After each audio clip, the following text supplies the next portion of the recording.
কাঠের ভেতর টাকা। এই গল্পে এমন এক গরিব লোকের কথা বলা হয়েছে যার কিছু টাকার অনেক প্রয়োজন ছিল। লোকটি একটি ধনী ব্যক্তির কাছে যায় এবং তার কাছে 1000 স্বর্ণমুদ্রা ধার দেওয়ার জন্য অনুরোধ করেন। ধনী লোকটি টাকা ধার দিতে রাজি হন, কিন্তু সাক্ষী হিসেবে কাউকে নিয়ে আসতে বলেন। কিন্তু তখন সেখানে কোনো সাক্ষী ছিল না। তাই লোকটি বলে যে আল্লাহই তার সাক্ষী হওয়ার জন্য যথেষ্ট।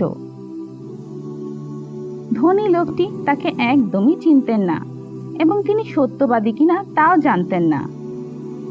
তাই তখন প্রথম লোকটি বলেন যে আল্লাহ তাআলাই প্রমাণ করবেন তিনি একজন সত্যবাদী লোক।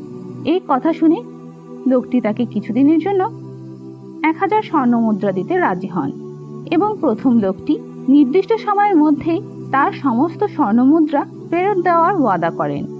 এরপর গরিব লোকটি নিজের কাজ করতে সাগর পাড়ি দিয়ে অনেক দূরে চলে যান।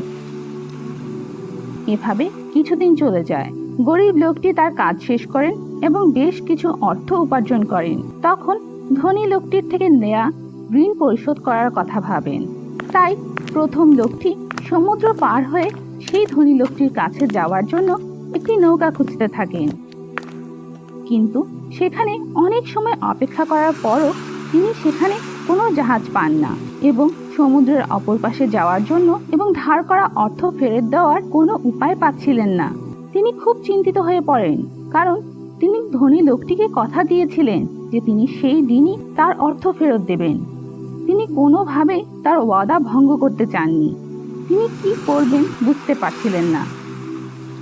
এরপর সেখানে একটি কাঠের টুকরো দেখতে পান আর তার মাথায় একটি বুদ্ধি আসে।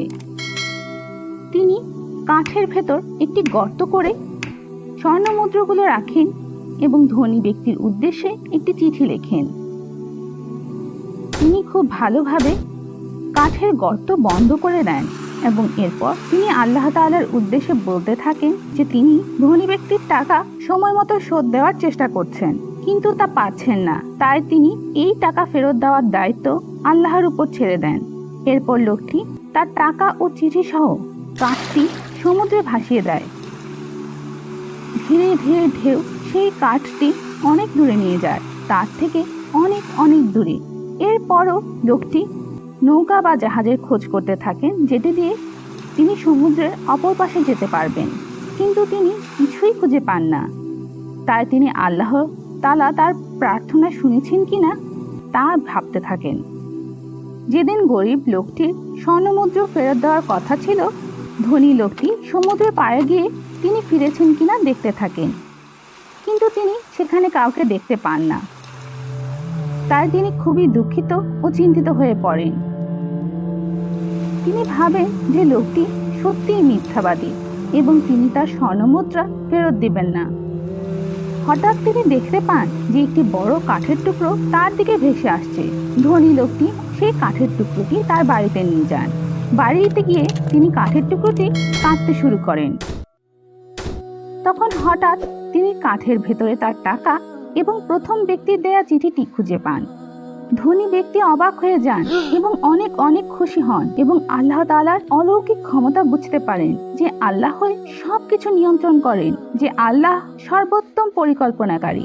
কয়েকদিন পর গরিব লোকটি সমুদ্রের অপর পাশে যাওয়ার পথ খুঁজে পান এবং ধনী লোকের জন্য আরও 1000 স্বর্ণমুদ্রা নিয়ে আসেন। তখন ধনী লোকটি বলেন যে আল্লাহ তাআলা ইতিমধ্যেই তার টাকা তাকে পৌঁছে দিয়েছেন। কাঠের টুকরোর ভেতরে যে চিঠিটি পাঠানো হয়েছিল সেটি তার কাছেই এসেছে। এই কথা শুনে প্রথম লোকটি অনেক বেশি খুশি হন, কারণ মহান আল্লাহ তাআলা তার দোয়া কবুল করেছেন এবং তার জবাব দিয়েছেন। এই গল্পটি আমাদের সব সময় আল্লাহ তাআলার প্রতি বিশ্বাস রাখার শিক্ষা দেয়, কারণ তিনি সব সময় সবকিছু দেখেন এবং শুনেন।